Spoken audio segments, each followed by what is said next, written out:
Hello दोस्तों, अद्भुत कहानी सागर में आपका स्वागत है। आज की हमारी कहानी है तुलना। अरे अंजना, दोपहर के 2 बजने आए हैं। तुम्हारी रसोई किस तरह भिनक रही है। मेरी बेटी तो 12 बजे ही खाना बनाकर रख लेती है। एक तुम हो जो दिन भर बिना नहाए यूं ही घर में यहाँ से वहाँ टहलती रहती हो। वह देखो, मशीन में कपड़े बास मार रहे हैं, यहाँ फ्रिज में सब्जियाँ सड़ रही हैं। यह कोई घर तरीका है गृहस्थी चलाने का। आखिर मेरे बेटे के घर में बरकत हो तो कैसे। कुछ सीखना है तो अपनी ननद से सीखो। कितनी साफ सफाई से रहती है, पूरा घर शीशे की तरह चमकता रहता है। सास कमला जी कुछ दिनों के लिए शहर अपने बेटा बहू के पास रहने आई हैं और वे बस बहाना ढूंढती हैं अपनी बहू की कमियां गिनाने और उसकी तुलना अपनी बेटी से करने के लिए।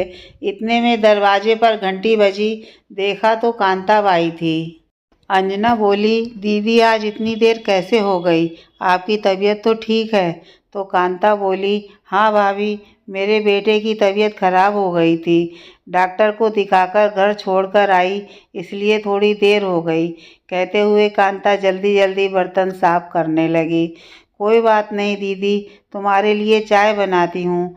चाय का पतीला गैस पर रखा ही था कि दोनों की बात सुन कमला जी भुनभुनाते हुए बोली, अंजना बहू, ये घर की काम वाली है या तुम्हारी दूसरी सास जो इतने प्रेम से बातें किए जा रही हो। डांटती क्यों नहीं इसे, ऊपर से महारानी को चाय पिला रही हो। मेरी बेटी होती तो यूं सीधा कर देती, कभी देर से आने की ना सोचती। अरे मेरी मूर्ख बहू, सब बहाने होते हैं।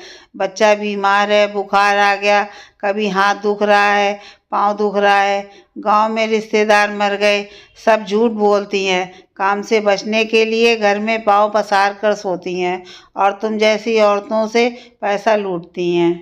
वह तो मेरी बेटी ऐसे लोगों को ठीक करना बहुत अच्छे से जानती है, वरना तुम्हारी तरह होती तो ऐसे ही पूरा घर बिखरा पड़ा रहता।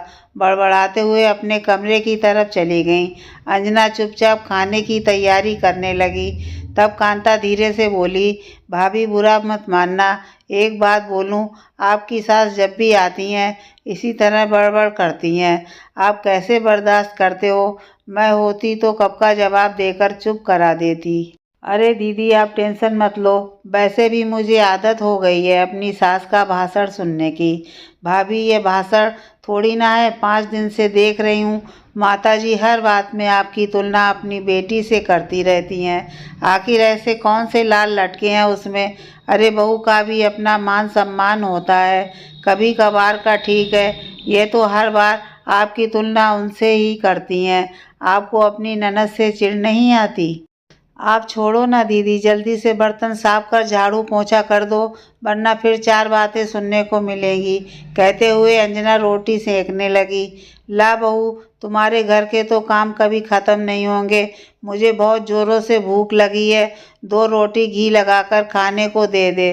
बोल डाइनिंग टेबल पर बैठ गई। अंजना ने फटाफट दाल, भिंडी और गरम रोटी में घी लगाकर कमला जी के सामने परस दिया। अरे ये क्या बहू, दाल में घी नहीं डाला। हाँ माँ जी, भूल गई थी, अभी लेकर आती हूँ।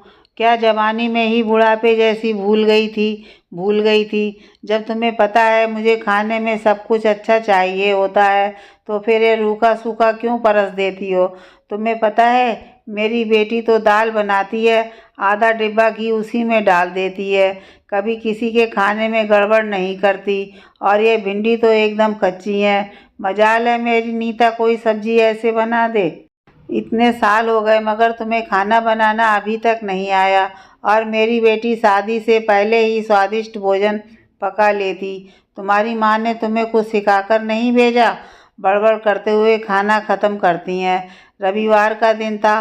मोहित का खास दोस्त और उसकी पत्नी खाने पर आए हुए थे। अंजना की तबीयत थोड़ी ठीक नहीं थी तो उसने मलाई कोफ्ता, छोला मसाला, मिस्सी रोटी, पुलाव होटल से मंगवा लिया और मीठे में फ्रूट कस्टर्ड बनाया। सभी खाना खाने डाइनिंग टेबल पर बैठे। सुभाष की पत्नी रीमा बोली, अच्छा किया जो तुमने खाना बाहर से मंगवाया, और ये फ्रूट कस्टर्ड तो बहुत ही टेस्टी है। बच्चों को देखो कैसे फटाफट खा गए। कमला जी से रहा नहीं गया। वह बोली, अरे घर में मेहमान आते हैं तो होटल से थोड़ी ना मंगाते हैं। मेरी नीता कभी ऐसा नहीं करती, एक से एक पकवान बनाकर खिलाती तुम्हें। इन्होंने तो बीमारी का बहाना बना होटल से इतना महंगा खाना मंगवा खर्चा ही किया है। बचत करना सीखना है तो अपनी ननद से सीखो, बहुत होशियार है। दिवाली का सारा नाश्ता भी उसने घर में ही बनाया था, तुम्हारी तरह नहीं। बस पति को फ़ोन कर दो और उसकी जेब ढीली करवा दो। और इस कस्टर्ड में ऐसा क्या है, मेरी बेटी तो मूंग दाल हलवा बनाकर खिलाती है अपने घर आने जाने वाले मेहमानों को। आज अपनी सास पर अंजना को बहुत गुस्सा आ रहा था। वह घर में बोलती हैं तब तक उसने बहुत बर्दाश्त किया, मगर अब किसी के सामने भी कुछ भी बोलने की आदत बनती जा रही है, जो बिल्कुल भी ठीक नहीं है। क्योंकि तुलना तो मैं भी कर सकती हूँ सासू माँ। अगले दिन कमला जी पूजा कर उठी, बहू मुझे चाय दे दो, साथ में कुछ बिस्किट मठरी भी। अरे माँ जी, आपकी पूजा कितनी जल्दी निमट जाती है। एक मेरी माँ है जो सुबह और शाम एक एक घंटे पूजा करती हैं, माला जाप कर रामायण गीता पाठ करती हैं, मंदिर जाती हैं, सत्संग करती हैं, कितने उपवास हैं रखती हैं, शाम को 6 बजे ही खाना खा लेती हैं। और एक आप है जो छोटी सी पूजा कर खाना पीना खाती रहती हैं। सच मेरी माँ जैसी बात आप में कहाँ। अपनी बहू के बात सुन कमला जी का मुंह बन गया, मगर कुछ बोल नहीं पाई। चुपचाप चाय नाश्ता कर अपने कमरे में खिसक गईं।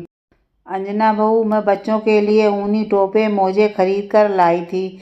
सर्दियां आने वाली हैं, इन्हें ठंड से बचाएंगी। यह क्या, आप ऊनी टोपी मोजे खरीद कर लाई हैं? ये तो ठंड भी नहीं बचाती। पैसा बर्बाद वो अलग। मेरी माँ तो हर साल अपने हाथों से अपने नाती पोतों के लिए इतने सुंदर डिजाइन वाले स्वेटर जैकेट बनाती हैं, और हाथों से बने टोपे मोजे तो पूरे मोहल्ले में फ्री में बांट देती हैं। कोई बात नहीं बहू, पहना लेना, बड़े मन से खरीदे थे। बोल चुप हो गई। अगले दिन, बहू जरा पंडित जी से फ़ोन लगाकर पूछ लो आमली नवमी कब है, मुझे पूजा करनी थी। माँ जी, आपको इतना नहीं पता, इन सब बातों में मेरी माँ बड़ी जानकार है। हमारे मामा जी बड़े मंदिर के पुजारी हैं। हर बार त्योहार पर लोग फ़ोन कर उनसे पचांग पूछते हैं, तिथि शुभ मुहूर्त निकाल कर देती हैं। मेरी माँ बहुत होशियार है, आपको तो इतनी छोटी मोटी बातें भी नहीं पता होती।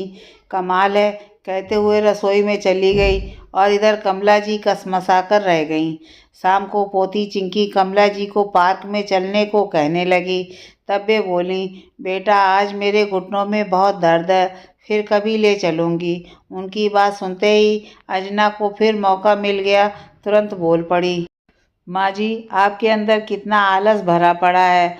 सुबह से लेकर शाम तक कमरे में सोती रहती हैं। और एक मेरी माँ है जो भाभी के दोनों बच्चों को शाम को पार्क ले जाती हैं, बच्चों को बस स्टॉप तक छोड़कर आती हैं, सुबह उठकर चाय और नाश्ता बनाती हैं, कभी खाली हाथ नहीं बैठती, कुछ ना कुछ काम करती रहती हैं।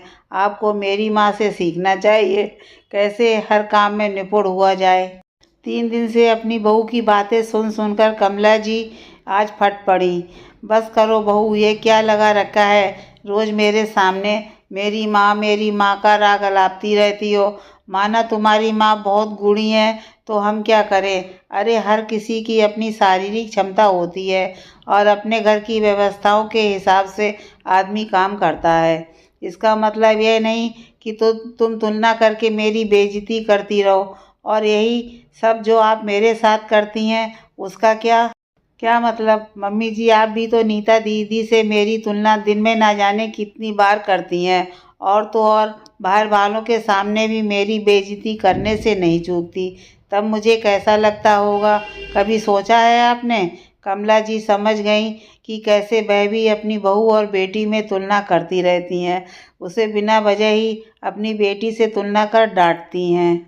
बात सिर्फ इतना समझने की है, जिसकी जैसी क्षमता है वह वैसा ही रहेगा। फिर क्यों ज़बरदस्ती बोल बोल कर उसे नीचा दिखाना और अपने रिश्तों में दरार डालना।